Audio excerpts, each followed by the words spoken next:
Manabe sy mikolo hanorina ny hoavy hanovana ny tontolo. Les 30 ans de SOS Village d'enfants voient consolider notre approche éducative. Les 530 collaborateurs de l'association accompagnent chaque jour chaque enfant dans leur développement à travers leur éducation, l'expression de leurs talents, et quand ils grandissent, ils renforcent leurs capacités et préparent plus tard leur insertion sociale et professionnelle. On accompagne les enfants à travers ce qu'ils aiment, de manière à ce qu'ils puissent chacun, au niveau de leur famille et au niveau de leur communauté, initier également le changement dans leur futur. Implanté dans les localités les plus vulnérables et toujours dans l'intérêt supérieur des enfants, l'association Village d'enfants SOS Madagascar a su étayer ses actions par des solutions selon les besoins des enfants et des familles. Et nous avons pu également aussi obtenir la confiance des partenaires techniques et financiers. Actuellement, donc, nous sommes présents dans 5 provinces et 12 régions de Madagascar.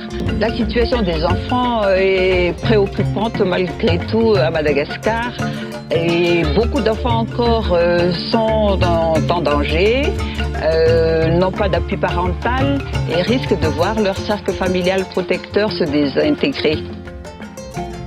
Il y a 10 ans, le service d'insertion professionnelle de notre association a initié un mouvement permettant l'expression des jeunes et aussi leur intégration dans le monde du travail. Ce mouvement a été relayé par Gotich au niveau international, projet initié par DHL International dans 52 pays et qui est devenu aussi le projet YouthCan mis en œuvre par l'association Village d'enfants international dans 26 pays avec 7 entreprises partenaires internationaux.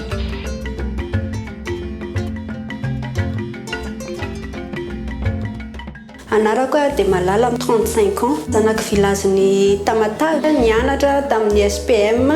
Tena liana za tamin'ny resaka creveticulture dia nanohy fianarana momba ny agriculture et élevage. Naheno ny projet Sebafa izay nikarakarainy Monsieur Eric Mial, directeur général ny Inca Biotech.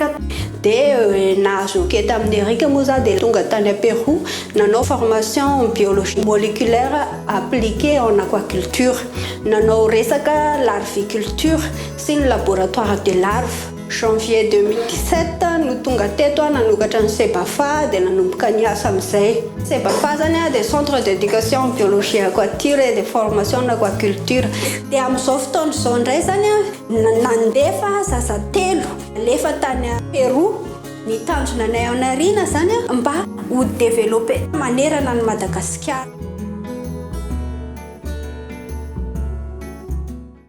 Je suis Natacha, ingénieure en industrie agroalimentaire et participe à un projet développé par SOS Village d'enfants de Madagascar et SOS Village de France et l'entreprise péruvienne Inca Biotech pour former en biotechnologie moléculaire des jeunes issus des SOS Village d'enfants.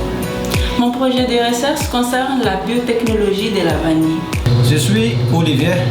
Je suis ingénieur agronome de Madagascar, qui est primordial pour le développement d'un pays du Sud, avec l'agriculture, l'aquaculture biologique, la conservation et la valorisation de la biodiversité, ainsi que la santé humaine.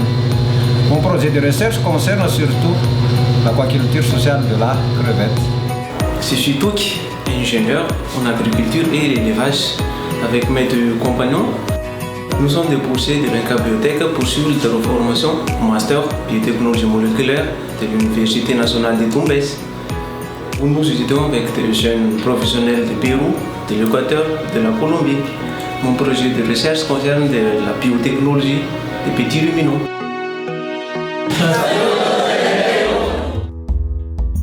Service d'insertion sociale et orientation professionnelle na SISOP manana iraka manokana dia ny fanabeazana amin'ny lafiny maha-olona manontolo an'ireo tanora reo. Misy ny fampiresahana atao amin'ireo mpanabe ahafahana mahafantatra ny tantaram-piainan'ireo ankizy ireo.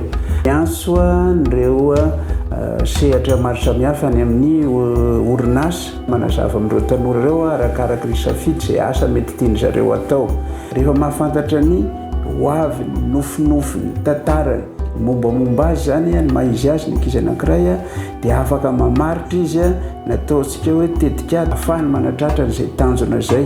Ny fiofanana omenan'ireo tanora ireo miainga amin'izay nofinofiny sy ny safidiny sy ny mahizy azy izay sy ny zavatra tiany dia maromaro le izy. Tourisme, ny transport, ao ny marketing, dia ao ny comptabilité, ny finance sy ny maro samihafa. Ao anatin'izay miala sy kelikely izy atao anatin'ny fahaizana ny SOS village d'enfants fa hiditra makany amin'ny fiainan'ny tontolon'ny asa dia narindra zany manambady izy dia miasa daholo izy mivady samy mampidi-bola dia manana vadin'asa koa zareo manana toeram-pivarotana. Natongavany amin'izay dia izao niditra izy tao anaty village nanomboka tany amin'ny préscolaire mandra-pahazo ny baccalauréat natao ny activité à l'orientation zany ahafahana misafidy manapa-kevitra amin'izay dia nanao ny resaka éducateur spécialisé izy hita ny vokatra mivantana amin'ny hoe mitondra fivoarana makany amin'ny fiarahamonina. Dia voalohany amin'ny tokantrano zareo eo amin'ny tanàna misy an zareo sy ny toerany olona rehetra izay mifanerasera. Raha ny plan stratégique ny SOS village d'enfants any amin'ny 2030 dia amoaka tanora 5,700.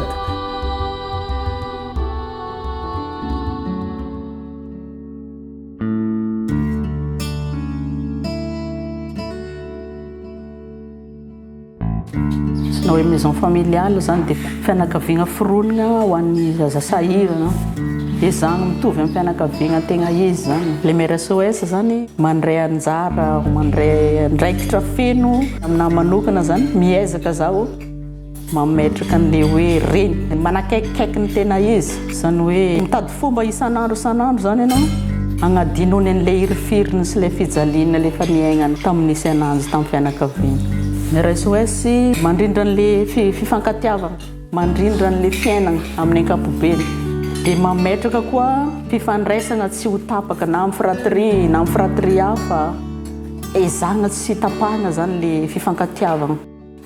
19 ans ny asako tamin'ny SOS dia efa natokako ho an'reto zany ny fiainako. Programme de renforcement familial dia isan'ny sambana anankiray anatin'ny SOS prise en charge na famille marefo. Ny objectif amin'ny programme dia mba hanana an'ireo fianakaviana sahirana ireo fahaleovantena mba tsy hoe vezatra ny fiarahamonina tsony zareo ary mba ahafahany zareo koa mahatanteraka an'le filana fototra araka ny maha-olona indrindra ny zo maha-olona ny zaza sy zareo ray aman-dreny. Manatsara ny lafiny arakasan'le ray aman-dreny. Isan'ny fianakaviana anankiray zao reto fianakaviana reto reny tokantena izy ny lozam-bady manana zanaka 5 fianakaviana isan'ny misitraka an'izay fandraisana an-tanany programme de renforcement familial an'izay. Kaneha tsy mianatra, zay tsy manam-bola, zay tsy manam-bady, sady tsisy ray ny zanako. Tiako zany mba hianatra izy fa za tsy misy dia zay le hoe manao charbon dia manao légume avy amin'le fanampiana tany amin'ny SOS. Tena miova aloha. Tena miova tsy ohatran'le zay taloha zay zao fa tsy manasa lamban'olona. Soanay le tena mahasoa tompoko, tena mahasoa.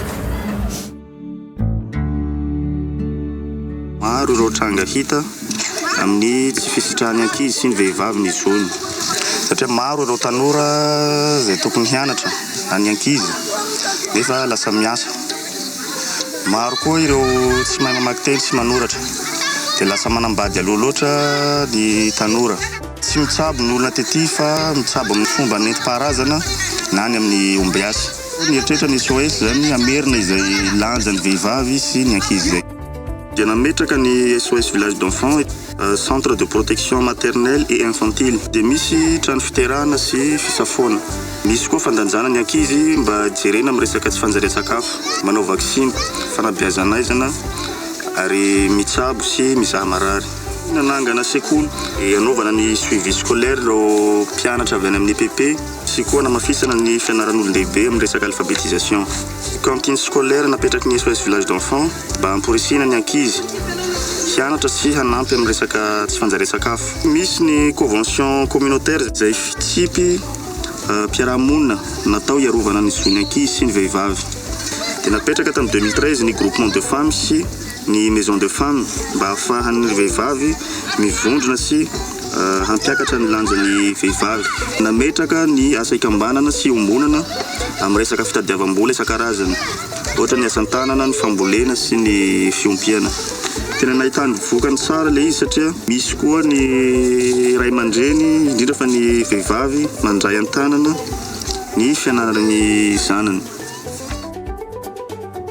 Anako nahazo kopy, anako misy abondapotali, mamboly raha ho traka, fa viliko hany anako zay. Mariko eto moa fa ny ankamaroan'ireo rafitra napetraky ny SOS reo dia iarana miasa amin'ireo autorité locale izay misy tioky.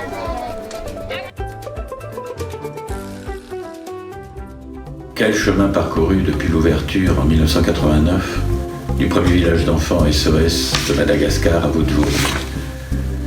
Dès l'origine, SOS Village d'Enfants France s'est engagé grâce au soutien de ses donateurs et de ses parrains, et de ses partenaires, et de ses entreprises, auprès des enfants malgaches. Elle a toujours accompagné la croissance de SOS Village d'Enfants Madagascar dans son développement et la diversification de ses projets, au service des enfants, des jeunes, mais aussi des familles les plus fragilisées et de leurs droits fondamentaux. Accès à l'éducation, formation, santé. Le 30e anniversaire de SOS Village d'Enfants Madagascar est pour moi l'occasion de réaffirmer notre fidélité à nos collègues et amis du conseil d'administration, l'engagement de notre association auprès de la vôtre face aux défis auxquels nous sommes aujourd'hui confrontés. Manabe Simkul, Anurna Sivavi, Anuvana Nituntul. Éduquer pour construire l'avenir, pour changer le monde. Pour réaliser cet objectif magnifique et ambitieux, SOS Village d'Enfants Madagascar peut toujours compter sur le soutien de SOS Village d'Enfants France, tant nous partageons la conviction profonde que du bien-être des enfants que nous aidons, que nous accueillons, que nous accompagnons, du respect de la défense de leurs droits, dépendra le monde qu'ils construiront demain. Dans la perspective de la prochaine décennie et pourquoi pas des 30 prochaines années, avec un contexte global qui se complique et la nécessité d'innover les mesures de protection, l'association Village d'Enfants SOS pour l'autonomisation des jeunes qui représentent le futur de ce pays en appelle à la synergie de tous les acteurs étatiques, les acteurs économiques et aussi les partenaires financiers, pour donner à tous les enfants les protections et les moyens nécessaires pour bâtir leur futur, notre futur.